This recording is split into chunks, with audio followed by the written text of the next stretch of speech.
What is going on, everybody, and welcome to episode number 2023 of the Talkin ATL Hawks podcast. We are back with another week, a new slate to cover, and guys, we officially reached the end of the regular season. And in case for some reason you don't know, the Hawks are sitting at number 8, meaning we play the 7th seed Orlando Magic Tuesday night. The winner of that game will get the 7th seed in the playoffs, and the loser of that game will have to play the winner of the 9th and 10th seed for the 8th seed in the playoffs. It sounds a little complicated, but it's really not. But we'll get on to that in a little bit. First and foremost, Silver is a very complicated man. He is. Yeah. He likes, but I will say, I don't know how many people have really spoken up about this, but I am in a huge favor of the playing tournament. I think the playing tournament's one of the best additions Adam Silver's made. It's pretty cool. I mean, the Hawks are probably the most represented team in the play-in. Maybe the Hawks and the Chicago Bulls. I like it. I don't mind it. I don't necessarily have a problem with it, I guess. I think it lets you appreciate being a higher seed more, because being the play-in stressful, and it takes a toll on you even before you even get to the actual postseason. Yeah. So. But we're here with our boy John Joyner, Andrew Jefferson, and myself. And if you haven't been keeping up the last couple episodes, before we even get into anything, we got to do a little good old Atlanta Hawks start bench cut.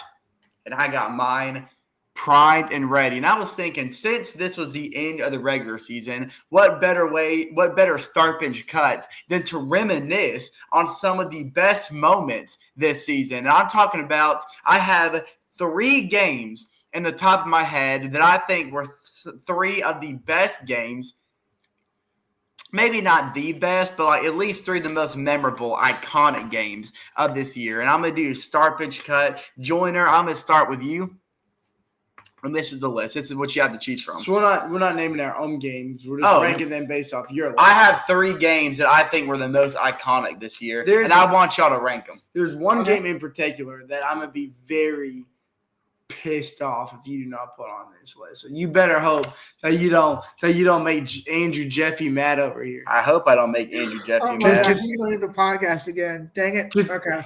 Because if you do not – he's going to leave the podcast again. Hey, I think he's done it, 2 times or 3 times this show? He's just got up and left? No, that's only happened once. At least 2 or 3. I think at least twice. At least twice. That's only happened. I've gotten up once because I was mad. The other time is because I had to blow my nose. So I'm not counting that because I came back very quick. We'll have to go back and review the film. I'm not too sure about that. But go ahead, proceed with your list. Starting off was an iconic, I think, in my opinion, the most impressive Hawks win this year.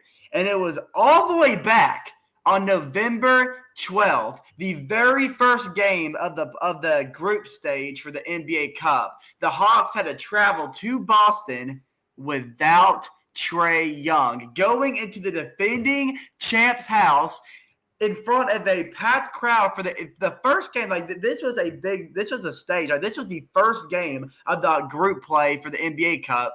And we were without Trae Young. A lot of people are thinking we were heading into this game, and it was good. We were opening group play with the loss, but led by Dyson Daniels, Jalen Johnson, a triple-double, and Nneka Okongwu, if you remember his game-winning tip-in right before the buzzer. The Hawks went on to stun the Boston crowd 117-116. Game number 2 on the list. We're going a little more forward in time. A little forward in time to December 11th of this year, when the Atlanta Hawks stormed into Madison Square Garden, a.k.a. Trae Young's home away from home, for the NBA Cup quarterfinals, nationally televised. This game was already had a lot of anticipation, because if you remember, before this game, the Knicks came to Atlanta. Zachary Richardson went crazy, and Trae Young told all the crybaby bandwagons to hit the exit. That was Zachary's first career 30-point game. And Knicks fans did not like that. So they were fired and amped up for the Hawks to come in their house, a chance to go to Vegas and to break the hearts of Atlanta. But Trae Young ain't going to let that happen. And he so much so, Trae Young pulling on another beautiful performance in front of his enemies. And he even rolled the dice in center court to let the fans know where the Hawks were headed. Probably the coldest thing. That to me is the coldest thing that Trae Young's ever done. I think that was colder than when he took a bow. Now when he took a bow, it was in the playoffs. Save it for your discussion. I'm just saying, but rolling the dice, the creativity behind that was freaking sick, dude. Number 3 on the list. Andrew and I had the pleasure of witnessing this in person. We're going to the day after Christmas. Oh, yeah. December 26th of this year, when the Chicago Bulls entered Atlanta and the Hawks entered the 9 minutes left of the fourth quarter. The Hawks were down by 21 points. And led by Trae Young himself, the Hawks rallied to a 50-point fourth quarter to come back down by 21 in 9 minutes to win 104-133 in one of the wildest comebacks I think I've ever seen in my history of watching Atlanta Hawks. So when I tell you State Farm Arena went freaking stupid when Trae Young hit the game-tying 3, and then a couple seconds later hit, I think it was Clint Capella for the dunk that eventually put us ahead.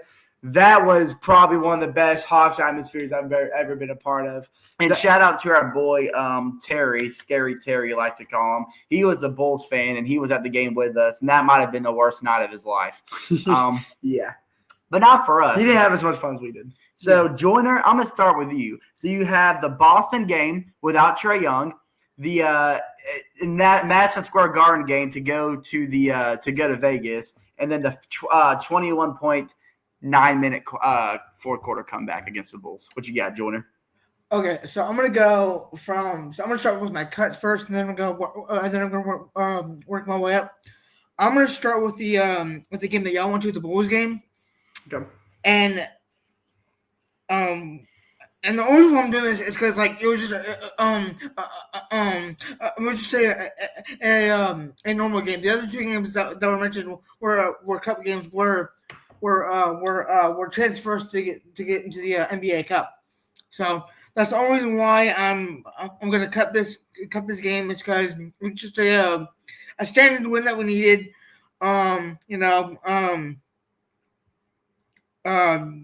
We played a very mediocre Bulls team, that's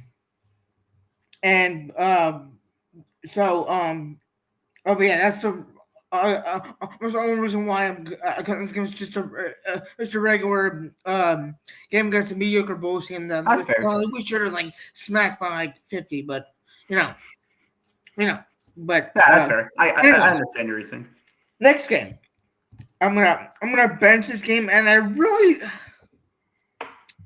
don't want to because we all have Celtics friends that we want to clown on. I think I know who you're talking about. Hawks Celtics game, just because yes, it was a game winner, but actually, hold on. Actually, no. I'm gonna cut the next game. Okay. I'm sorry. Bench the next game and start this game because we all have Celtics because we all have Celtics friends that we clowned on after this game. But which we 100% did. We did without our star player Trae Young. I think heading into that game, we were talking about sacrificing a leprechaun in West Georgia's library. You're right. We were. Yes. We were talking about Zach Von Jackson. Yeah, because he looks like the leper. He looks like the Boston Celtics leprechaun. He does. Yeah. That's crazy cool. Yeah. So Jackson's we're really throwing Jackson under the bus. He doesn't even know it. He'll never know it. That's awesome. Yeah, but shout out to our boy Jackson. Is very simple. I'm gonna cut the Bulls game. I'm gonna cut the I'm gonna bench the next game, and then I'm gonna start the Celtics game just because we shocked them in the Garden, Minty D Garden, without Trae Young. Yeah. It was a game winner. It was a game winner.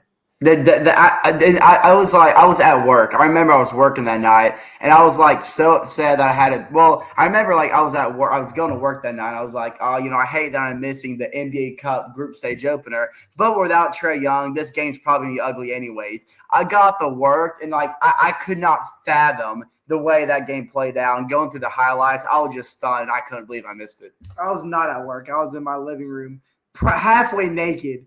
When Trae hit the three that put us ahead because of how freaking not Trae when Jalen Johnson that actually hit the three to put us ahead, and I was going nuts. And then he was naked when Congo hit the game-winning tip. Absolutely, that's when the Hanes underwear came off. Is when the Congo got the tip in off the missed mid-range shot by I believe also Jalen Johnson. Joiner, I actually have complete opposite list. Not a single game is in the same spot. You know what that means? Not a single game. We all have different lists in. Beautiful. Really? Okay, interesting. How do you know? Because you just said that not every game's in the same spot, but one of me and George's games have in the same spot. Okay. So that confirmed that we all – I think this is the third time in a row we all have a different list. I think so. You might be right. I think so. I know last episode we did. I don't know about the one before, but I know last episode we did. Did we? I think last episode we did. Well, last episode we definitely did. Last episode I agree with someone last episode. Last episode we were completely different. But I'm gonna start cut. Maybe. Start with my cut. I'm gonna give the cut. This is really tough. But I have a good explanation. There's method to the madness. I'm gonna cut the Celtics game that Jordan is starting. Joyner is starting. It's a tough pull because it's kind of ironic because I'm cutting it, but I think out of the entire list, that was the most impressive win. But the reason I think it's definitely the most impressive win we've had this year. Yeah, I couldn't agree more. And I think that game pays tribute to what this Hawks season could have been if Jalen Johnson never got hurt. I'm telling you this right now, the impact that Jalen Johnson had early in the year, and especially that game in TD Garden without Trae Young, the way he was able to step into that role and take over the team and become the playmaker while having the athleticism of Jalen Johnson, the Hawks would be a 6th seed, no less than a 6th seed if we had Jalen Johnson. Awesome. Because without Jalen Johnson, for the ending half of the season, for a minute there, we had a look at grabbing that 6th seed, and then it kind of slipped through our fingers, and we had a couple tough losses. The Pistons kept winning, but had we had Jalen Johnson, none of those bad losses would even be on a record. I would also say I think we pull off a couple of miraculous wins ourselves. I would also say that Jalen Johnson would definitely be the most improved player of the year. He was in route easily. He was in route. But I'm also this game that we failed to mention. Dyson had 6 steals. I think this game is when like us three at least like start to like say hey Dyson could be deep boy. And now he's in the running. This was early in the year. So this is when like. Now, when we see Dyson Daniels get 6 steals, we're like, okay, that's just Dyson Daniels. He averages 3 steals a game up to this point. But during the Celtics game, this is about the 13th, 14th game of the year. That was the 12th game of the season. We didn't really know. Dyson Daniels early in the year was getting a lot of steals. We thought this dude was just on a Damian Lillard type tear. We didn't know that this was going to be a consistent thing for him through all 82 games. So, that was a lot of big moments in this game that kind of that was really the tipping point of the season. Obviously, we didn't know what was going to happen to Jalen Johnson. But regardless, the reason it's getting last is because the other two hold a more special place in my heart. Because if we were ranking this on impressiveness, that would easily be first. But getting my bench is the game that we went to against Chicago. Because the only reason it's getting a nod over the Celtics game is because we were there in person. If we weren't there in person, I'd have the Celtics game above the Bulls one. Not only did we get to see the largest comeback in Hawks history, we witnessed, again, like I mentioned before, one of the most electric crowds I've ever been in. And we were in our City Edition jerseys. We had the beautiful City Edition court right in front of us. We had great seats. Just everything about that night. Yeah. Yes. everything. That's the day that I bought my Dyson Daniels City Edition jersey. Just everything about that day. It was the day after Christmas. The vibes were immaculate. But number one, it's got to be the New York game. I think if we're talking just any year in general, anytime the Hawks get a win in Madison Square Garden, that's instantly going to be put in my top 5 favorite games of the year because I just hate the Knicks that much. And I love to see Knicks fans sad, and I love to see Trae Young break their hearts. And we all know the story behind Trae Young's bow at Madison Square Garden's logo when he hit the dagger to send the Hawks to the second round in the first round of the playoffs a couple years ago. This dice roll to send us to Vegas on the Knicks logo, just increasing that villain arc, that is the most I was almost in tears just because of how much I love that moment because it just meant so much to me as a Hawks fan, as a Trae Young fan, and I just know how much that meant to Trae Young.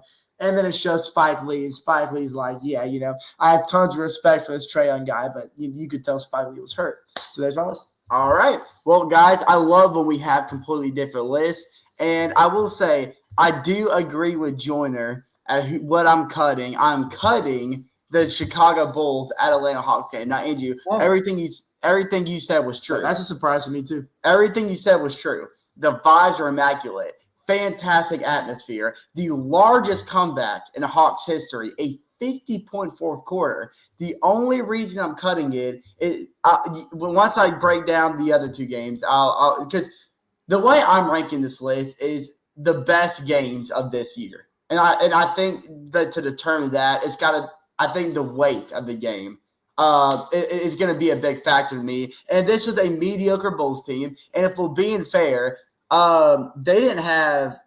He didn't have Giddy time. They didn't have Caruso. Caruso didn't play that game. Yeah. And I think Kobe White didn't play either. I don't think – no, Kobe White didn't play. I don't know. I don't think Kobe White did. I know Kobe White. But, Kobe White you talking about the game on the 26th, right? Yeah. Let me check. I'm pretty sure Kobe White played. I don't remember Kobe White playing. He might have. He did. He's number 0, right?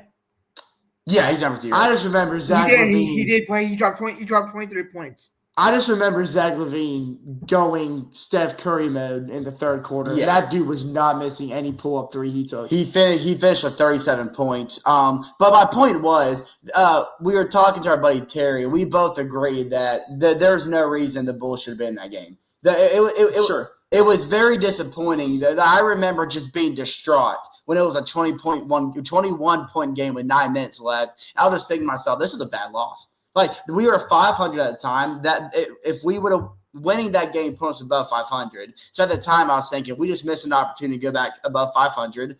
That game completed, I think, a current homestand we were on. So I was like, what a terrible way to end this homestand. I was just distraught. And yes, large comeback in Hawks history, a 50-point fourth quarter, 21-point comeback in 9 minutes. It's just insane. But it was a regular season game against a mediocre Bulls team that we should dominate to begin with. That's why I'm cutting it. I threw more of a personal twist. And I understand it. Because, like I said, if I wasn't in attendance, that would have been last on my list. But I because of how much I enjoyed that moment, I couldn't put it last on my list. And I understand that. But every other Hawks fan probably would have it last. So I do understand that. And on my bench, this is where things get a little different. I'm benching the Hawks out Celtics game without Trae Young. And I mean, I don't have to break it down. We already talked about it. But, heading into the first game of NBA Cup group play without Trae Young early in the season, Dyson Daniels, I think, Joyner, you're absolutely right. This was a game that people started to say, hey, Dyson Daniels is a legit defender in this league.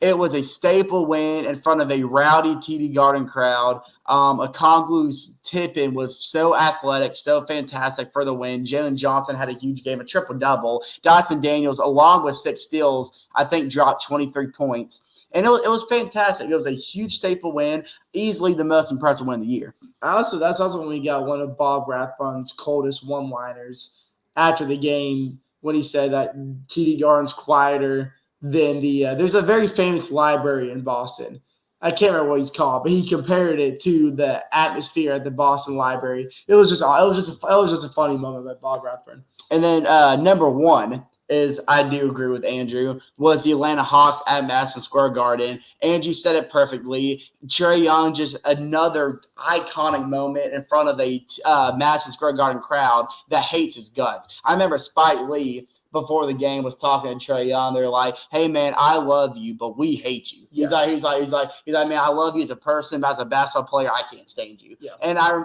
I remember, like, I was on TikTok.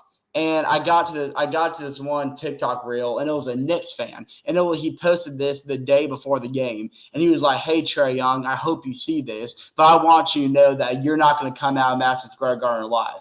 He was like, we heard what you said to us after the game. He's like, "We're going to show you that no bandwagons here. Like, this is our home base. We know your history here, but you are not coming out of this alive." Just Trae Young, not only – this wasn't a regular season game. This had stakes. Winner this game went to Vegas. Dude, it was a good game in general. And back and forth the entire 4 quarters. And I think what this game simplified, I think it was this win where the NBA started to look at this team and say, "Hey, this Hawks team might be a little different." Because heading into this year, people were predicting 30 wins, 31 wins. Someone even said we were going to have 25 wins this year. I think heading into this team and saying, "Hey, now wait a minute, Quinn Snyder's got this team figured out." Look at the way Dyson's playing. Look at Jalen Johnson; he could be most improved. Trae Young stepping into a role, like a playmaker role, and he's just grown his game. This Hawks team might be different, and it kind of also changed the course for the rest of the year. And the one thing we didn't even consider,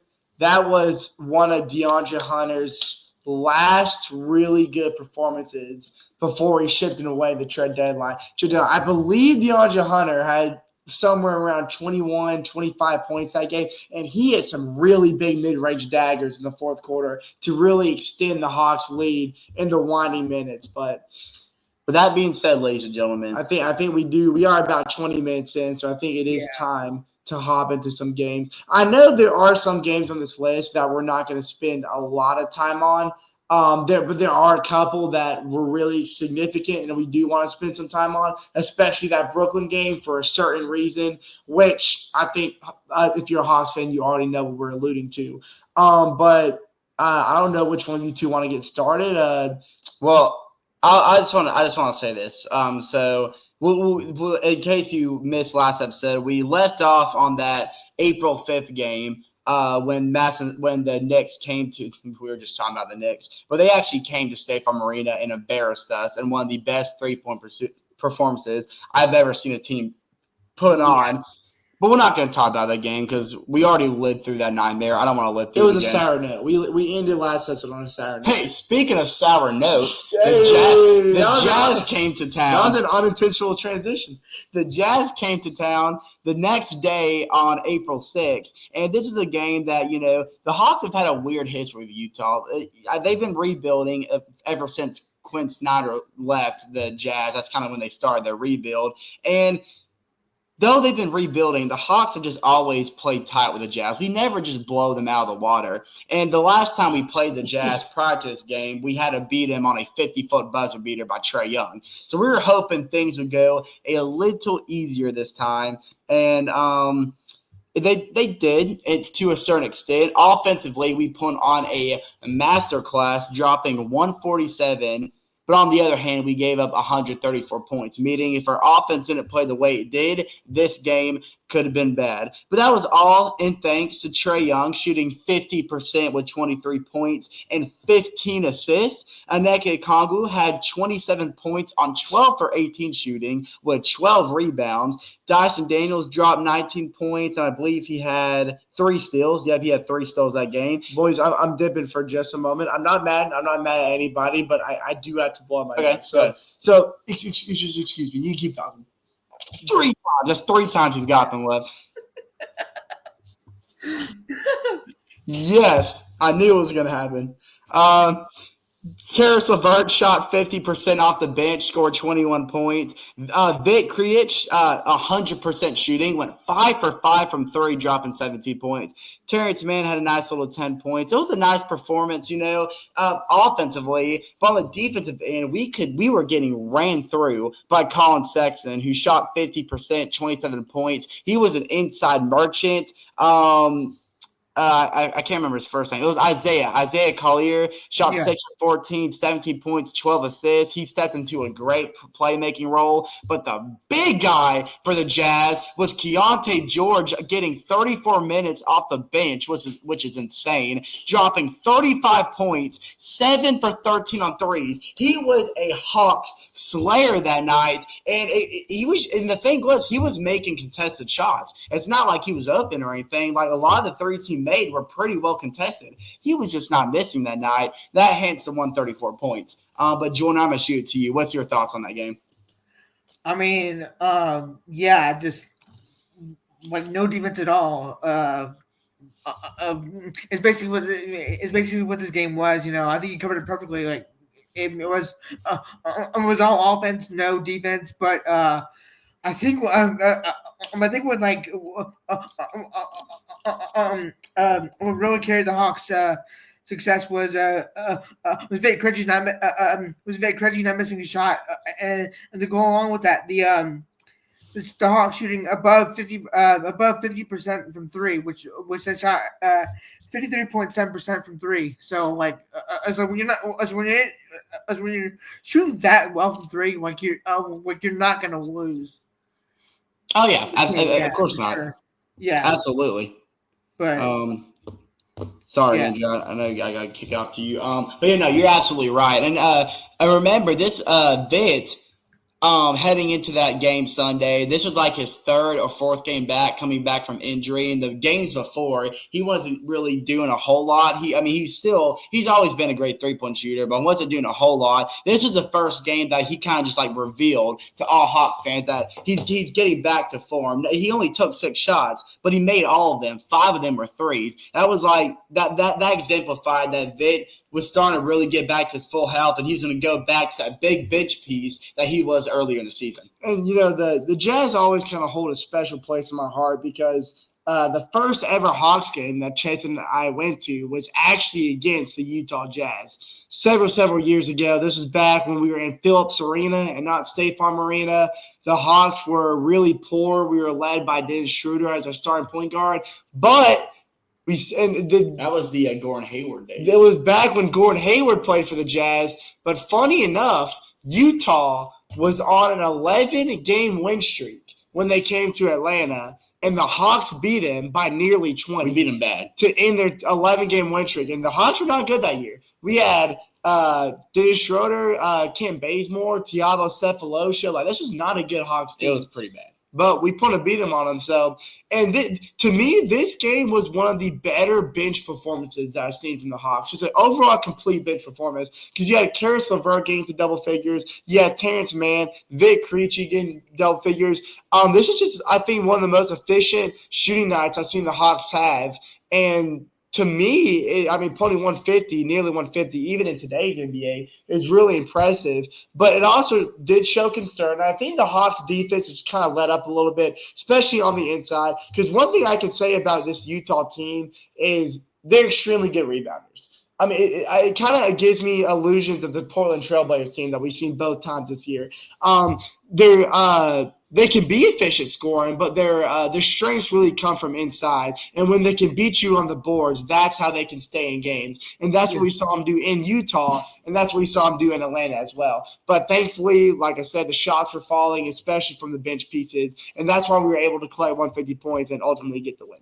Yeah, absolutely right. And it was it was a sour game. It was sweet and sour, sweet offensively, sour defensively. And the game, we got a day's rest, and then we head into that Tuesday into a pivotal game in Orlando. And the reason it was pivotal is because really the winner of that game practically took full control of the 7th seed. Even though the winner of that game didn't clinch that spot, it was really whoever won that game was riding high into that 7th seed, which ultimately the Magic got, and a big reason for that was because we lost that Tuesday night in a 119-112 banger.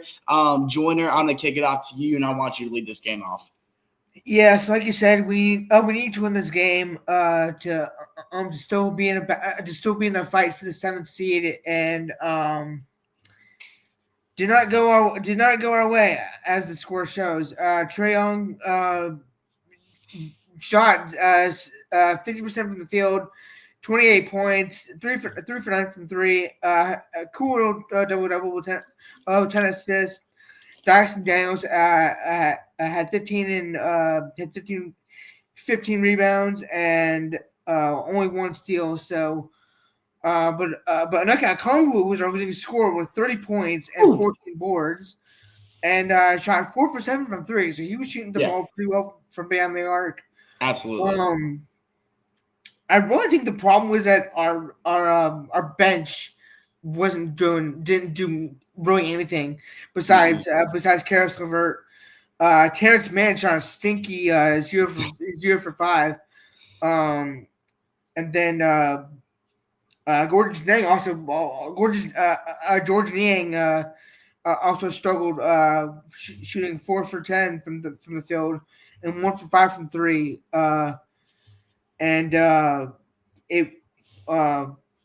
But it was really all Powell and Franz Wagner for the Magic. Paul had a 33 point double with 10 boards, and Franz Wagner had nearly had a double double with 22 points, 6 rebounds, and 6 assists. But he did shoot 8 for 20 though from the field and 2 for 7 from three. So, yeah. And then the Magic bench, even though they didn't really score that well, they it was very even.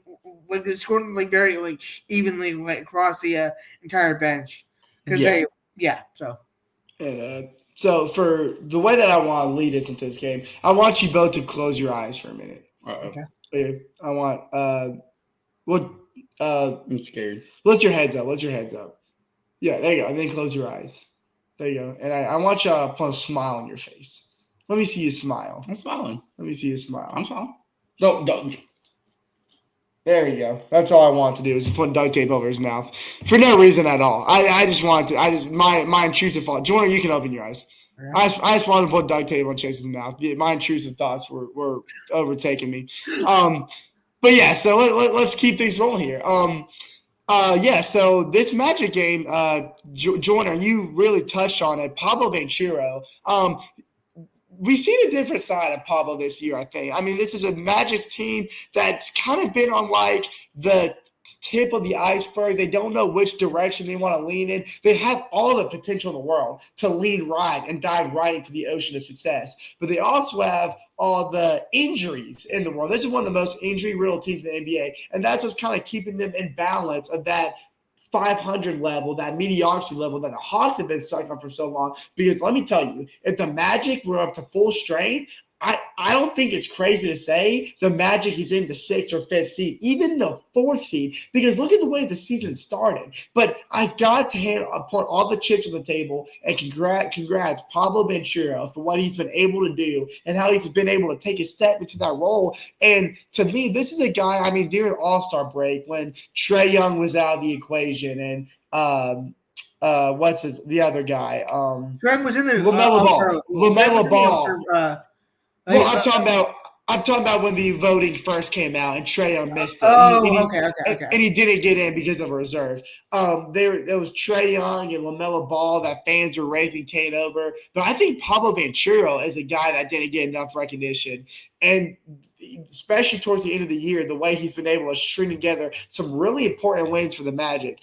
This is really frustrating when you're an Atlanta Hawks fan because normally it's the third quarter when the Hawks tend to dwindle things down, but it was the second quarter when the Magic won by 10, and that's when Pablo Banchero really started going at his game.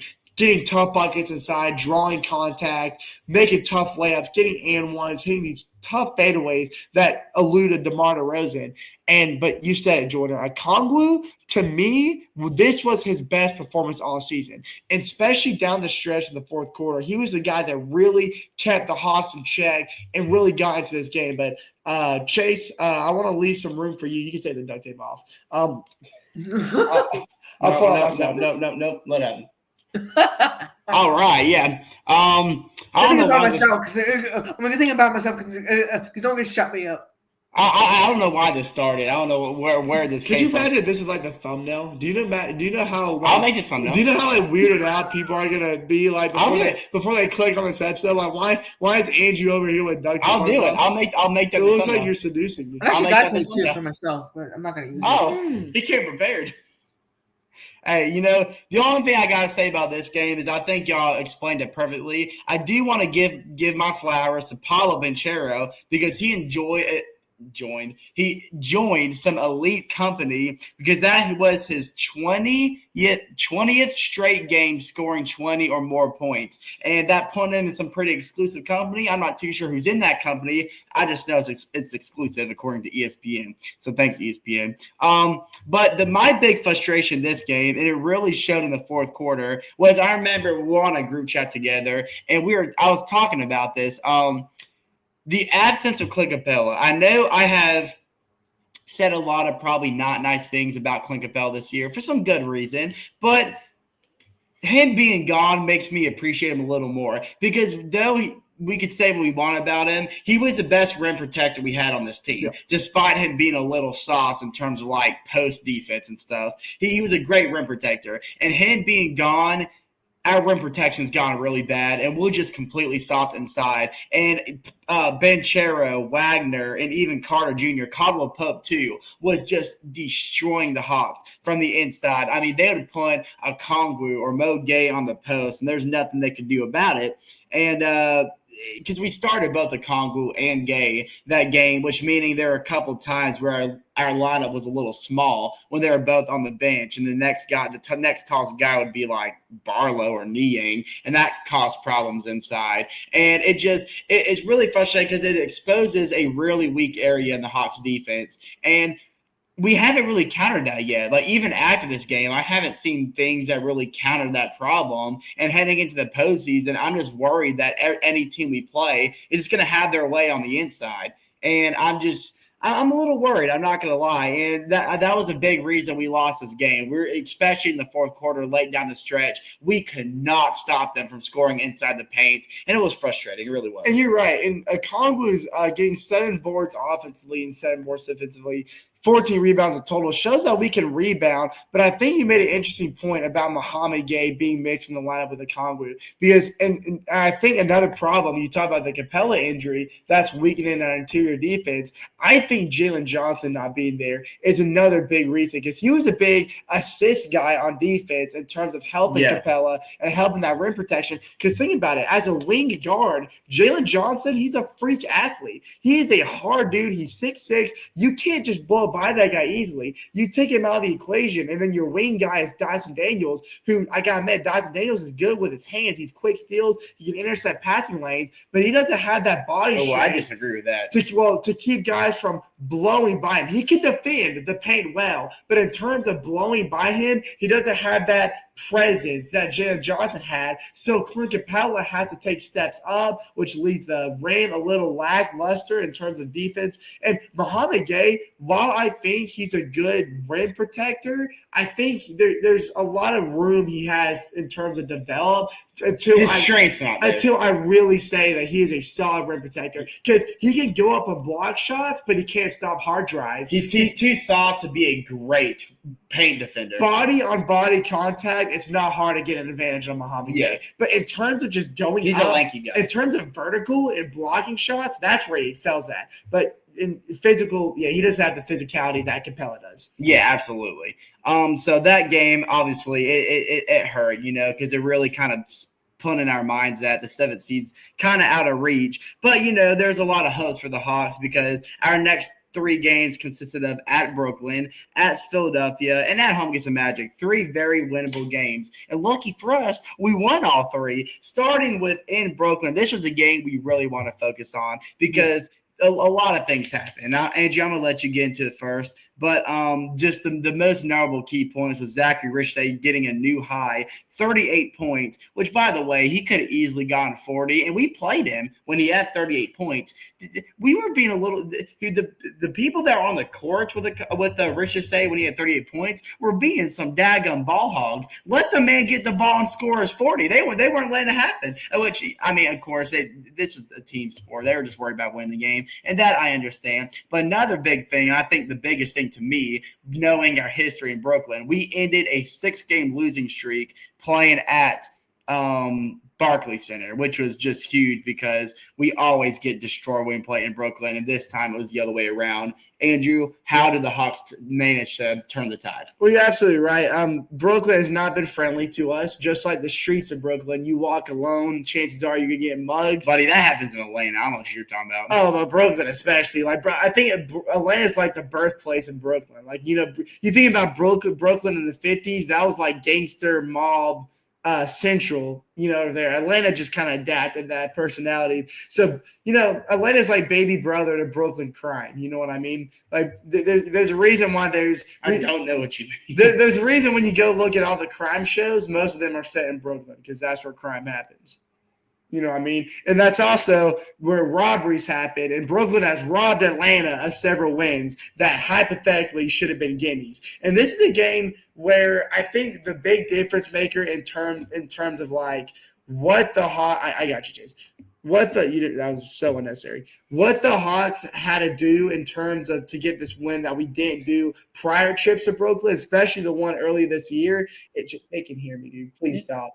That's not what I'm saying. That is the shots have not been falling. When we take, you totally throw me off my rhythm, dude. I really hate you for that. What?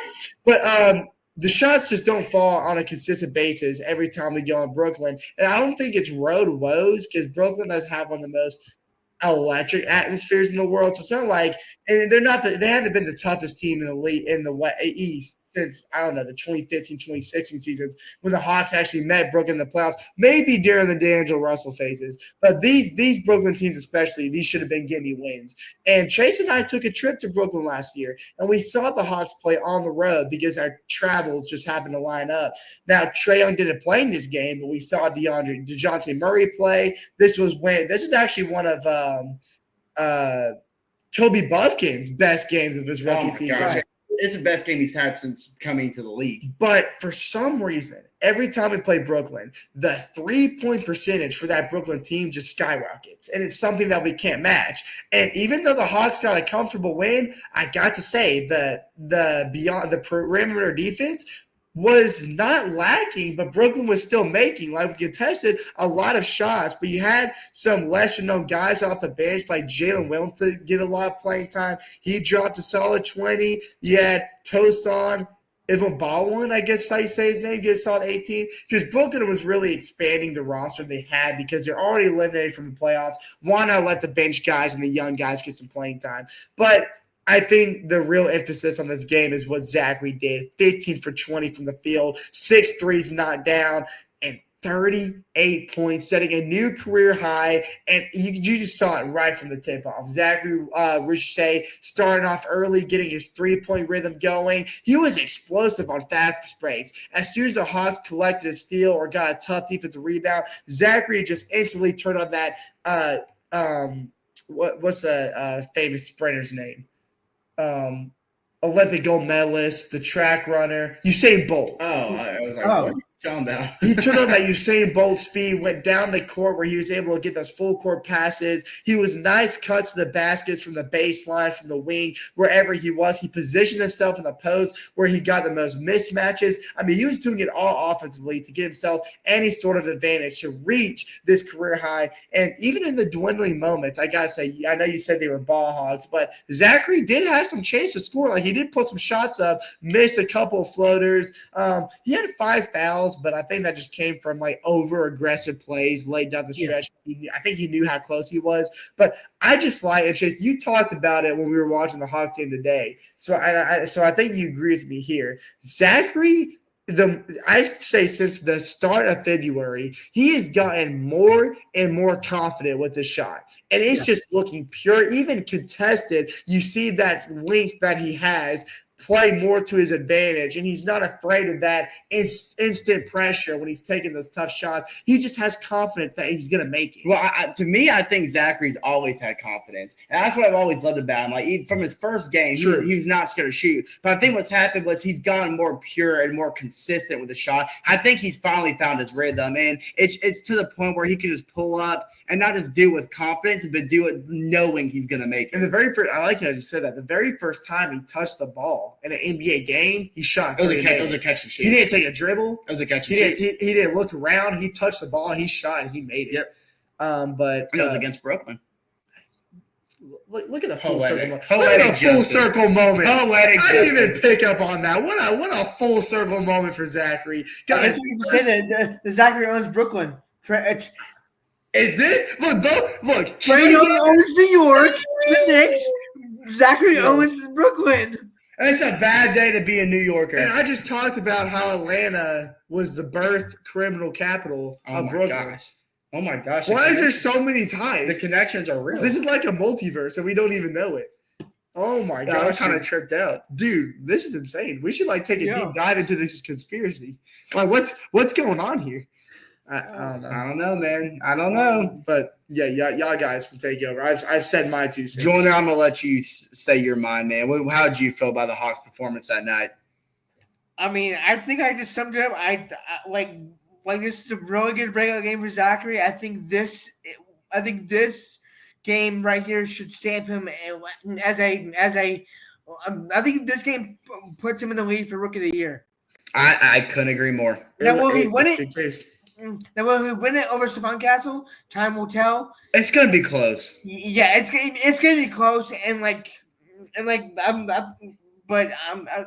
a biased Hawks fan, I think Zachary should get it, but will it go to him? Amen. Who knows? We'll find out in I guess a couple weeks because I think they start doing the awards during the first round of playoffs anyway. I think they usually do that. Yeah. I think not by next episode, but the episode after we're gonna know who Rookie was. I'm in a little Instagram argument right now with a couple of people on a post the NBA made about who should win Rookie of the Year, and I'm stating my piece and I'm standing by it. But I was just going to say, Stephon Castle, the only thing that he really has Zachary beaten is just field goal percentage. The thing is, offensively, Stephon Castle right now, in terms of average, actually leads in every category. But in terms of points, rebounds, and assists, and field goal shooting. But to me, Zachary, I think, has more to offer, especially on the defense.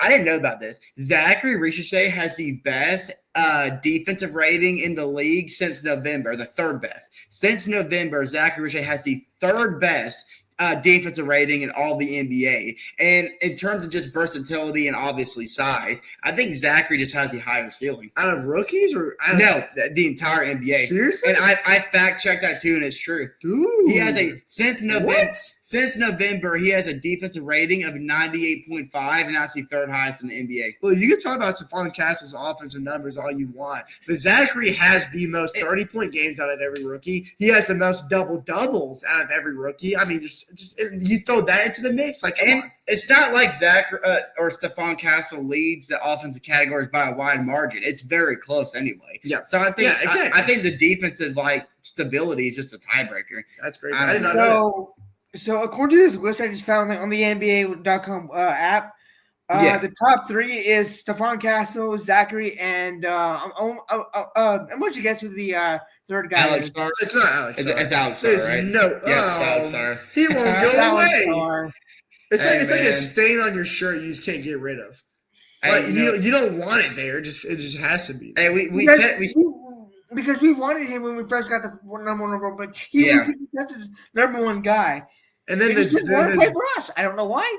No, then I hope he's having fun in Washington. Then playing with Jordan Poole's. Do you remember the summer league and how insane that he was for that first game, and then everything that followed was just awful. Alex Starr shot like 0 for 12 his second summer league game. Yeah, but the first game he dropped like a solid 19. He Yeah. was shooting. He missed like 4 shots, and not even the second game. The third game afterwards was terrible. And I was like, okay, I don't feel sad that we didn't get this guy anymore. Yeah, exactly.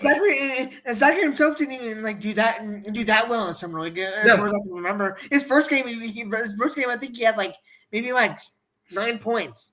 It was mediocre. Yeah, I remember Keaton Wallace balled out though. Keaton Wallace. Well, we're gonna get to Keaton. Yeah, Wallace we're about to talk to him here. Yeah, we're about to talk about Keaton in a second because he made history. But before we do, the Hawks Friday night travel to Philadelphia, which we've just blown out of the water all season long. Rightly so, because the Sixers have just been the definition of imploding. Yeah, we're playing against Nick Nurse's 76ers.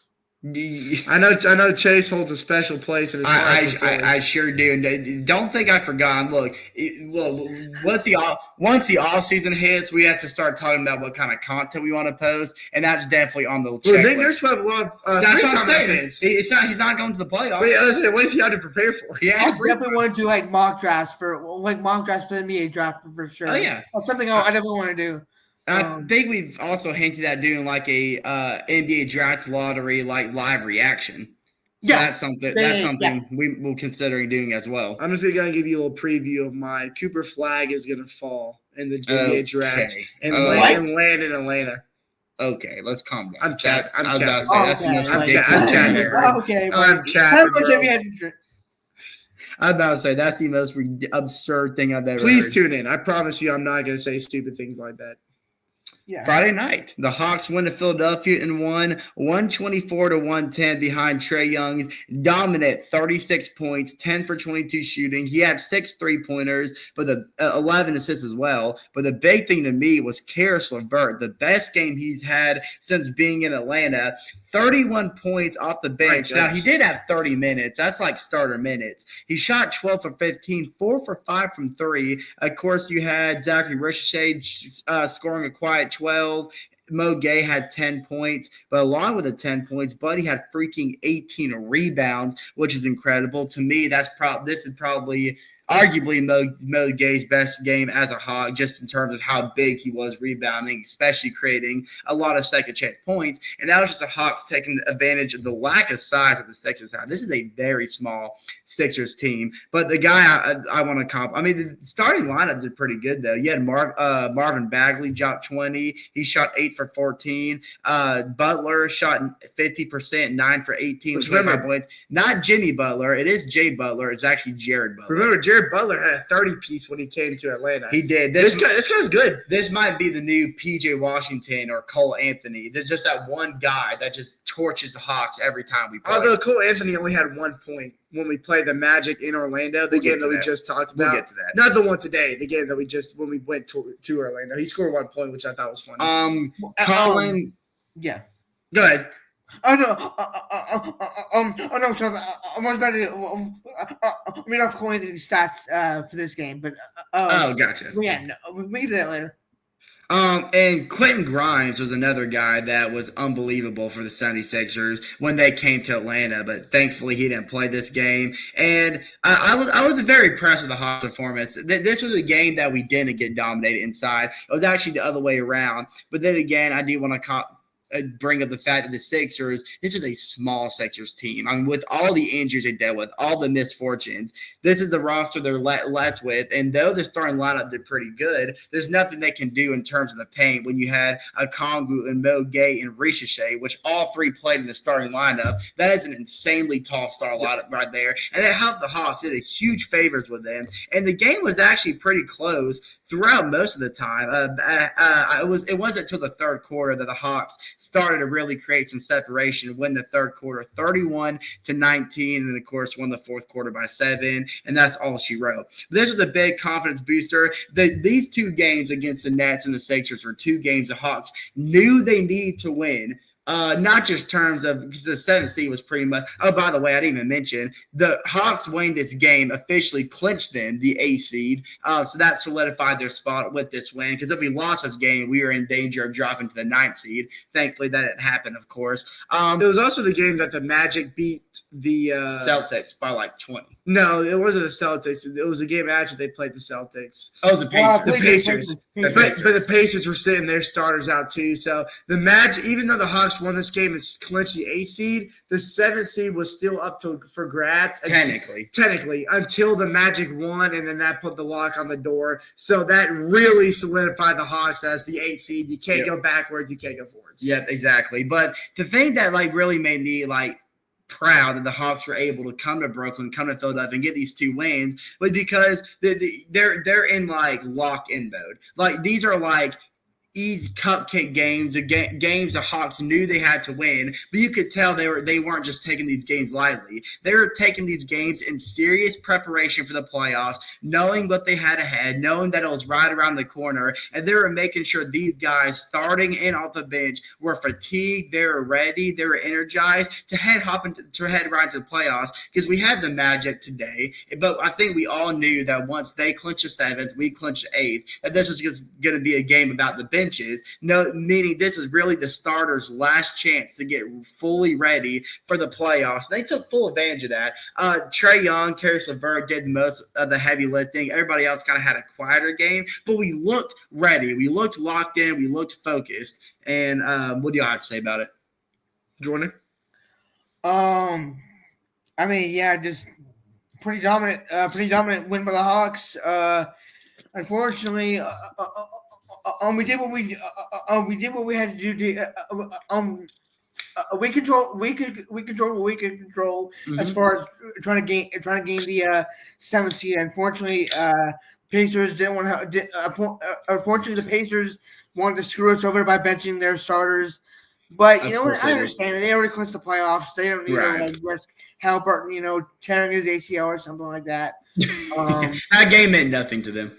Yeah, exactly. But unfortunately, the Magic beat them. So we are stuck at the 8th seed and now have to play them for we have to play them either way. But we probably have. I think we would have the home court advantage as a 7th seed, I believe. Yeah, we would. If we would have got that 7th seed, they'd be coming to State Farm Arena. It's a little annoying because, like, after that loss to the Magic, they were showing all the teams in the play-in, and the Magic had the hardest remaining schedule out of the last 3 games. But something that I didn't consider at the time, and I just completely forgot about, was though they were playing the Celtics, though they were playing the Pacers, they weren't going to play the Celtics and the Pacers. They're going to play the Celtics version 2 and the Pacers version 2. Yeah. They were playing their benches. They were playing their scrubs. Not scrubs, but compared to the starters, they're scrubs. And it's just annoying because had the Magic lost one of those games, just one of those games, the game against the Magic today would have decided who got that 7th seed. And then we would have seen a full-out brawl between both starting fives. I mean, don't get me wrong. It was fun to see all the bench and young guys play today. But could you imagine just a legitimate Hawks versus Magic matchup in Atlanta for Fan Appreciation Day for the home court advantage? That would have been freaking awesome. While you're talking about it, why don't you get into it? I'll let one of you guys do it. I feel like I've talked a lot. With that, I thought it was a nice little transition. But hey, fine. I'm just a transition. You know what? I want Jordan to talk about it anyway. I don't want you to talk about it, Andrew. I want Jordan to talk about it. I'm just a nice transition. No, I don't care what you have to say, Andrew. This is all Jordan. Okay. So going into today, well, I mean, it's past midnight now for us. So going into yesterday's game, technically yesterday's game, technically yesterday's game. It is now Monday for us because we're living in Atlanta, obviously. See, we grind on this podcast. We started this podcast on April 13th, and it's April 14th, and we've been streaming for 24 hours. It feels like it was yesterday when we first started this episode. Yeah. Okay, so anyways, we had a very star-studded matchup with the Magic. both teams had their best players out. 'Cause this game meant so much to either one of us. So our No, guys, I'm totally kidding. We had we rested our guys like Trae Young, That's what I was Zach saying. Daniels, Karis LeVert didn't play. Georgia Dang didn't play, and neither our starters were Zachary Reese, Mo Gay, Dominic Barlow, Terrence Mann, and Keaton Wallace. And then our bench, we had Jacob Toppin, Garrison Matthews, Daquan Pardon, is that his name? Yeah, Daquan Pardon, Vic Reggie, and Garrison Matthews. And Jordan, I want to ask you real quick. So I don't mean to cut you off, but do you have any idea, is Jacob Toppin related to Obi Toppin? I think he is, actually. Me and Andrew were talking about that. I think he is. I'm pretty sure he is. I think he is. Yeah, I think they said something about that. I'm pretty sure he is.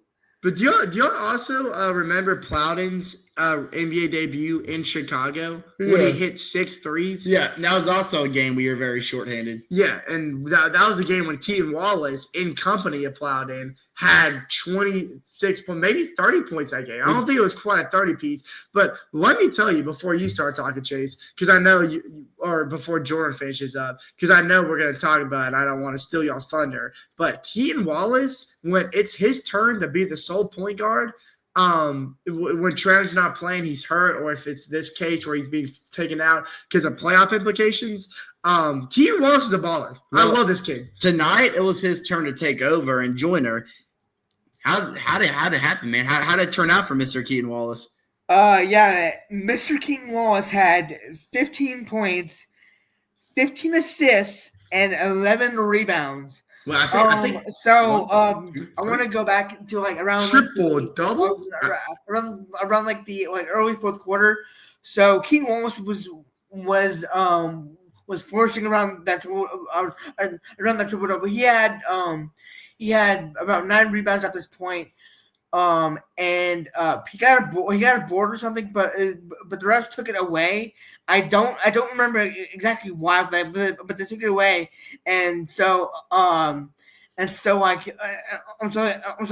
just solely watching him hustle back on defense, back into the paint. This guy looked like 2016, 2017 Russell Westbrook was fiending for rebound, trying to get that triple double, and he got it. And when that moment happened, the bench erupted like he just scored his first NBA career points or something. That's awesome. That's insane. I love it. Going back to what Andrew said about what Cole, I think, be the Hawks scorer, he only had 2 points against us, and the last game we said they only had 1 point. This guy just doesn't like to. I combined 3 points in his last 2 games against the Hawks. Calm down, Cole. You know what that means? He's going to score 3 points against us on Tuesday. Oh, please don't say that. Oh, no. Yeah, because he's going to score 1. He's going to score 3 points against us. But it's going to be the game-winning 3. But that would be crazy. But no, our leading scorer was Terrence Mann, Florida State boy, and the winning scorer for the Magic was it was winning scorer for the Magic was Anthony Black, Arkansas boy. So our 2 favorite colleges. Hey, I just want to make it known that Jonathan Isaac for the Orlando Magic was a former teammate at Florida State with Terrence Mann. So that was okay. No, I'm sorry. Teammate. No, I'm sorry. Yeah, Terrence Mann came after Jonathan Isaac. Jonathan Isaac's been in the league for a hot minute. I don't know. But it was 2 Florida State guys, both coach under Lone Hamilton, going back and forth, just great basketball. That was fun to see. Can you give me that tissue, bro? Thank you. I'm getting emotional over here. Understandable, man. It's playoff time. Yeah. But show me, man. Show me. You know what? Does somebody say it's past midnight?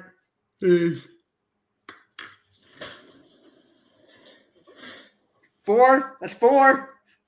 Dude, you don't want him to come back because that means it's happy hour, boys.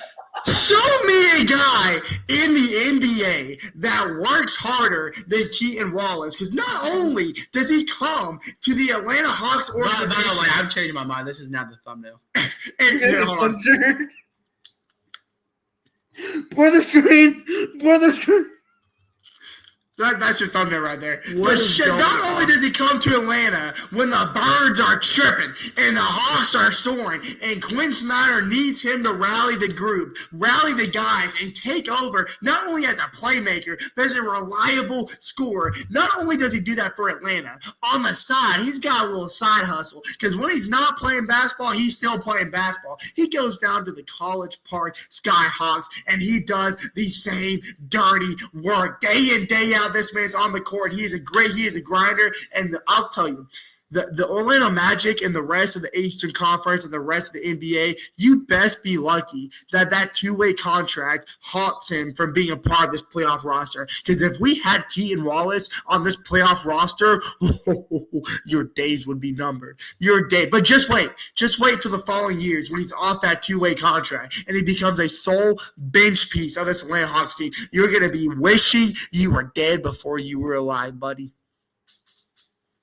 I mean, like, we kind of do need Keaton, honestly, because here's the thing, because, like, I was like, he, like, like we said, like, at the beginning, like he was a really good factor when we beat Boston without Trae Young. So, like, there's a possibility that we play Boston in the playoffs, assuming we can beat the Magic.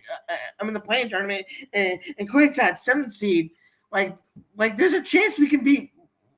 There's a chance that we play Boston. So yeah. And Buddy's floater game, by the way, is elite. Buddy's floater game is absolutely nasty. I wonder who he's learning that from. There's two people on this team that I could probably think of. I also want to we forgot to even mention that Keaton Wallace made history tonight. He became the third Hawk in franchise history, the third rookie in franchise history to record a triple-double as a rookie. One of them being Trae Young, and the other being Bob Pettit. So that he's an elite company when it comes to Atlanta. That's insane to me. And that's just insane to me, but that also makes me think about how many rookies that we've had that didn't pan out. Well, think about it. Well, look at it this way: Bob Pettit scored a triple-double his rookie season. Hawks legend. He's in the Trae Young scored a triple-double his rookie season. Hawks legend. Does that mean Keaton Wallace is going to be a Hawks legend? Is Keaton Wallace's number going to be in the Raptors here in 30-some years? If we don't bring Keaton back, I want Landry Fields fired. I don't care. I don't care that one pick. I want him gone. We'll get him to meet us in person this offseason. Keaton Wallace. No. Screw Nate Nurse. That's who we need in the podcast. Is Landry Fields. Oh, I have a better idea. Could you imagine if Keaton Wallace walks this year? We're gonna invite Landry Fields on an episode in person together, and we're gonna start the recording. We're gonna lock the doors and we're sacrificing him, and then we're gonna email the Hawks organization and say, "Hey, I don't know what happened to Fields, but since we found the body, I think we deserve the right to run this team, and we'll bring them a championship." Hold on a minute. If Landry Fields is gone, he was our assistant GM. Well, see, we're gonna blackmail them. That makes Kyle Korver our GM. Whoa, wait a minute! I want that. We gotta make it happen. And look, Kyle Korver was already right with his prejudgment about Gorgeous Niang this summer. Yes. You know what? So this, if you go to YouTube and you go to a playlist, we had this section called, I just have it labeled, Talkin ATL Hawks Season 1. But as soon as the season ends, I'm going to make a new playlist. And the whole summer is going to be Mission Fire Landry Fields. And we're just going to plot against Landry Fields and try to get him fired so Kyle Korver can be our new GM. Could you imagine if this backfires and we get Landry Fields fired? And then they hire the Mavericks GM Nico. We hire Nico. Maybe he trades Trae Young for Anthony Davis. Oh God. And Anthony Davis just gets hurt. Wait, no, Trey, no. How about Trae Young for Paul George? No, Trae Young for Joel Embiid. Oh my gosh! I would cry.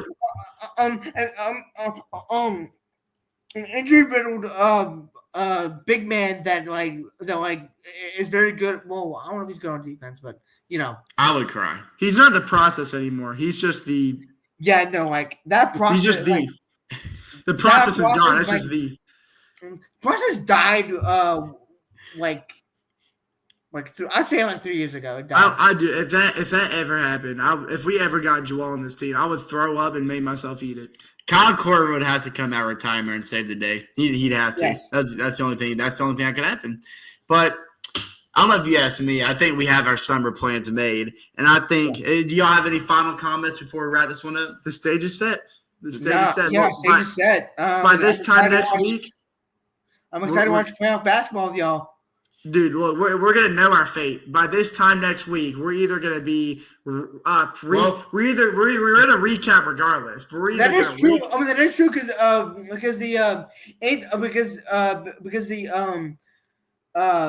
Friday would be the Friday would be because the battle for the 8th seed would be on Friday. I believe. If we win if we win Tuesday, then we don't have to worry about Friday. But if we lose Tuesday, then the season hangs on Friday. So we're either going to be recapping and previewing our next playoff game, or we're going to be recapping and previewing our summer. Our first playoff game, if we win, would be Sunday. It'd be early Sunday. So we'd already had the first playoff game out of the way too. Wow, what a time to be alive! Mm-hmm. What a time to be alive! But indeed. That's all I gotta say. The stage is set, and sorry you had to see my nipples. With that being said, I'm like Enes Kanter. The playoffs make my nipples hard. Sue me. Enes Kanter did say that. Sue me. We can confirm. I understand what he's talking about now. Did you title the episode that? Talking Talks. Episode 22. In parentheses, Andrew's nipples are hard. Yeah. We get canceled. That's what we need to make no. That's what we need to make the thumbnail. It's Andrew shirtless. Yeah, are you shirtless? We're either gonna get canceled, or this is gonna be when our podcast skyrockets. Yeah, it's gonna be one of the two. We just needed a shirtless Andrew. That's all we needed. That's all we needed. Hey, the world needs more shirtless. If they pull us up, we'll do our next episode. Could you imagine a podcast with me and Andrew Garfield when we're both shirtless? That's just two naked Andrews. No, talk about a podcast. If that episode blows up, we're gonna open the next episode. They're gonna click on the video. It's gonna be a black screen. It's gonna fade. We're all just gonna be shirtless, like on one couch. I'm like, "Hi, welcome to the podcast." I love it. Oh my god! And if we win the championship, we're gonna be like, we're all gonna be in a bathtub with like bottles of champagne, and be like, "God, dude, if we win a live stream, we're gonna live stream something, boys. It's gonna be sure." Yeah, we'll be dinking glasses with Kyle Korver in a bubble bath. Yeah, y'all better hope we don't win the championship because y'all gonna see some freaky stuff. With that being said, y'all, we will see you on the next show. Yeah.